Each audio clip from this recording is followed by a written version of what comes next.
다윗 자신은 백향목 궁전에 거주하는데 여호와의 언약궤는 휘장 아래에 있는 것을 안타까워했습니다. 백향목은 고대 사회에서 가장 좋은 건축 자재로 백향목 궁전은 아주 고급스러운 궁궐을 의미합니다. 자기는 그렇게 화려하고 고급스러운 궁전에 거주하는데 하나님의 임재를 상징하는 언약궤는 장막 안에 있으니 다윗은 하나님께 송구스러웠던 겁니다. 그래서 다윗은 하나님의 성전을 제대로 짓고자 하는 마음을 먹습니다. 다윗의 이 마음을 듣고서 나단 선지자는 하나님이 왕과 함께 계시니 마음에 있는 바를 모두 행하라 하면서 지지하는 의사를 밝힙니다. 하지만 이것은 하나님께 묻지 않은 나단 선지자의 성급한 생각이었습니다. 그날 밤 하나님의 말씀이 나단에게 임하는데 그 말씀이 오늘 본문 4절부터 14절에 나옵니다. 보통 이 부분을 나단에게 임한 하나님의 신탁이라고 합니다. 하나님은 먼저 4절에서 내가 거할 집을 건축하지 말라고 다윗에게 전하라 하십니다. 다윗이 성전 건축하는 일을 하나님께서 막으신 겁니다. 다윗은 분명히 선한 마음으로 성전을 건축하고자 했습니다. 선한 소원이 있었지만 하나님께서는 분명한 말씀으로 그 일을 막으신 겁니다. 그리고 다윗은 성전 건축을 막으시는 이 하나님의 말씀을 수용합니다. 우리가 여기서 중요한 것을 배워야 하는데 내 딴에 선한 뜻, 선한 소원이라고 해서 무조건 다 행해서는 안 된다는 겁니다. 때로 하나님은 우리 안에 선한 소원을 두고 행하시기도 합니다. 하지만 나는 비록 선한 소원을 품었다 하더라도 그것이 하나님의 뜻에 부합하지 않을 수도 있는 겁니다. 하나님의 뜻은 내 소원보다 말씀에 더욱 분명하게 드러납니다. 하나님은 말씀을 통해 당신의 확실한 뜻을 나타내시고 말씀을 통해 우리를 명확하게 인도해 가시는 겁니다. 그런 우리는 항상 하나님의 말씀에 귀를 기울이면서 그 말씀을 따라 행할 수 있어야 합니다. 내 생각과 내 뜻을 말씀에 따라 교정하려는 겸손한 태도를 가져야 합니다. 설령 나는 선한 마음, 선한 의도라 할지라도 그것이 하나님의 말씀과 부합하지 않는다면 그런 생각을 내려놓고 포기할 줄도 알아야 합니다. 그것이 하나님의 통치를 제대로 받아가는 하나님의 백성의 모습인 것입니다. 하나님은 이어 5절, 6절에서 지금껏 한 번도 성전 건축을 요구하지 않으셨음을 말합니다. 하나님은 애굽에서 나온 날부터, 다시 말하면 출애굽하던 날부터 지금까지 고정된 집에 거주하시지 않고 이동식 성막으로 이곳 저곳에 거주하셨습니다. 또 사사시대에 여러 지도자들이 있었지만 그 지도자들에게 성전을 지으라고 요구하신 적이 단 한 번도 없었습니다. 사실 하나님께서 당신의 성전을 짓겠다고 마음 먹었다면 얼마든지 성전을 지을 수 있었습니다. 하지만 하나님은 사사들이 성전을 짓겠다면서 재물을 모으고 백성들을 노역에 동원하기보다는 백성들을 잘 먹이고 잘 통치하기만을 원하셨습니다. 하나님께서 백성의 지도자들에게 가장 원하시는 것은 하나님을 위해 건축을 하는 것이 아니었다는 겁니다. 오히려 하나님이 맡기신 하나님의 백성을 평안하게 잘 돌보는 것, 그것을 백성의 지도자들에게 간절히 원하셨습니다. 한마디로 하나님은 성전 건물보다 하나님의 백성에게 지대한 관심이 있으셨던 겁니다. 하나님의 백성에 대한 하나님의 관심은 본문 7절부터 10절에 잘 나옵니다. 7절로 10절은 하나님께서 다윗을 이스라엘의 주권자로 세우셨고 다윗 왕조를 견고하게 세우시리라는 말씀입니다. 그런데 이 부분을 보면 하나님은 내 백성이라는 말을 거듭해서 하십니다. 7절로 8절에 보면 하나님은 다윗을 양치는 목자에서 내 백성의 주권자로 삼으시고 대적을 멸하시고 존귀한 이름을 주셨다고 합니다. 9절에 보면 하나님은 내 백성 이스라엘을 위하여 한 곳 곧 가나안 땅에 심으시고 나그네처럼 옮겨 다니지 않으며 불의한 자들이 해치지 못하도록 보호하시겠다고 합니다. 또 10절에서는 사사시대처럼 내 백성을 다스리지 않고 모든 대적을 다윗에게 복종케 하며 다윗의 왕조를 세우시겠다고 말씀합니다. 이런 말씀들을 보면 하나님은 미천한 다윗을 불러 왕으로 삼으시고 존귀하고 강성하게 하시는데 그것이 다 무엇을 위함이냐? 내 백성, 곧 하나님의 백성을 위한 것입니다. 다시 말해 다윗이 대단하고 탁월하고 뛰어나서가 아니라 하나님께서 자신의 백성을 위해서 다윗에게 은혜를 베푸사 왕으로 삼으시고 다윗 왕조를 세워주셨다는 겁니다. 이렇게 하나님은 자기 백성을 향한 사랑과 관심이 아주 깊으십니다. 하나님의 집을 짓고자 하는 다윗의 열심보다 자기 백성을 향한 하나님의 열심이 훨씬 더 크고 깊다는 겁니다. 우리는 자기 백성을 위하는 이 하나님의 마음을 잘 알아야 되겠습니다. 교회 지도자들은 자기를 교회 지도자로 세우신 이유를 잘 알아야 합니다. 강성하고 유명해진 지도자라면 더욱더 자기를 그렇게 만들어주신 이유를 잘 알아야 합니다. 자기가 잘나고 뛰어나서 그렇게 된 것이 아닙니다.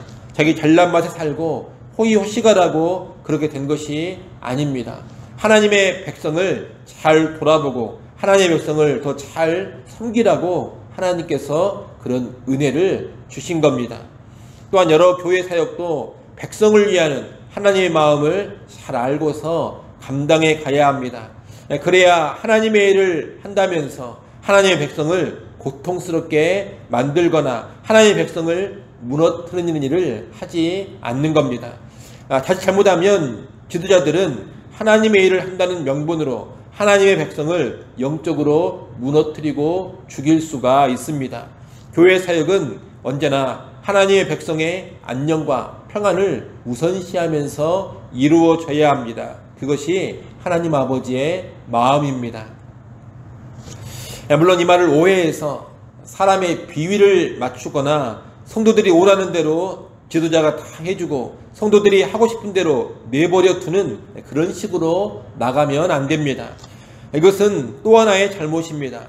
많은 경우에 사람들은 영적인 삶보다는 육적인 삶에 이끌리고 하나님의 영광을 위한 삶보다는 자기의 안락을 추구하고 주를 위해 열심을 내기보다는 게으르게 살아갈 때가 많습니다.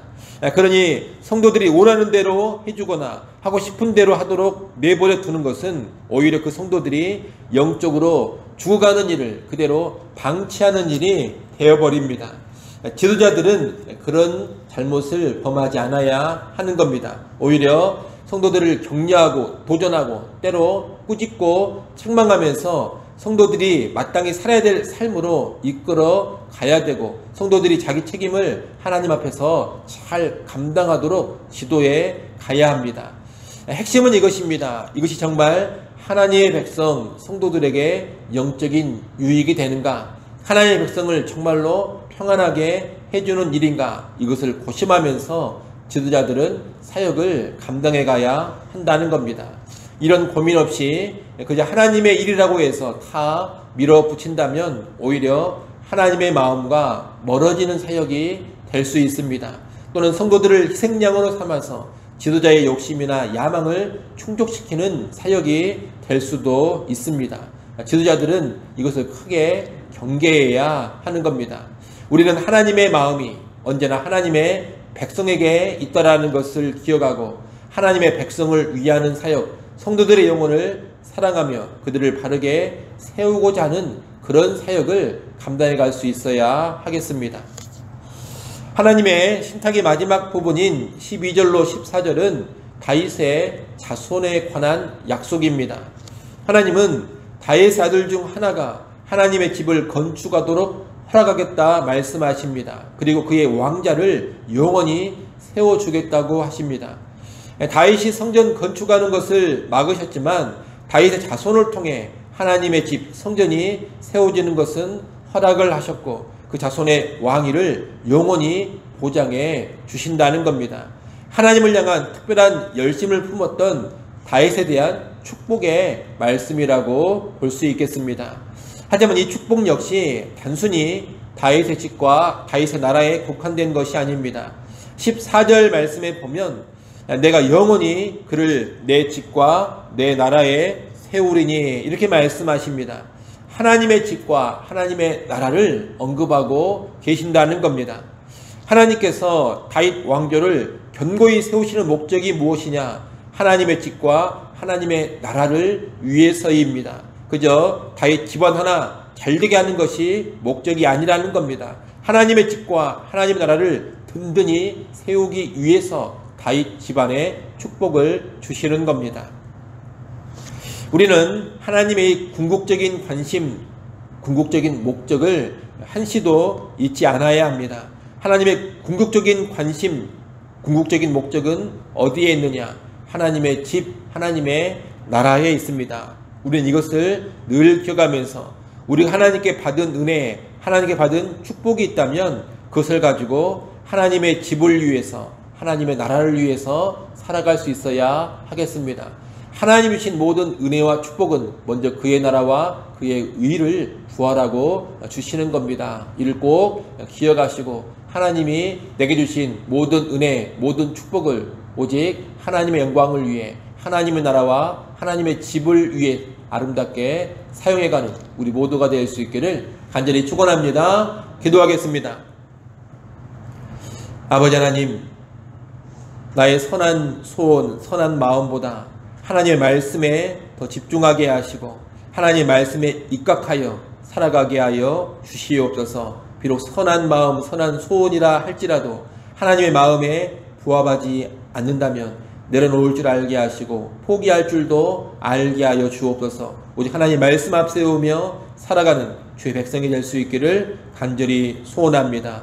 또한 하나님의 관심이 하나님의 백성에게 있다는 것을 늘 기억하게 하셔서 하나님의 백성을 사랑하며 영혼 하나하나를 귀하게 여기며 교회의 사역을 감당해 가게 하여 주시옵소서. 성도를 무너뜨리고 성도를 죽이면서 주의를 감당하려고 하는 그런 어리석음을 내려놓게 하시고 모든 주의 일과 모든 교회의 사역을 하나님의 백성을 위하는 사역으로 감당해 가게 하여 주시옵소서. 또 우리가 받은 은혜와 축복을 개인의 유익과 개인의 만족을 위해서만 쓰지 않게 하시고 하나님의 나라와 하나님의 집을 위해 사용해 가게 하여 주시옵소서.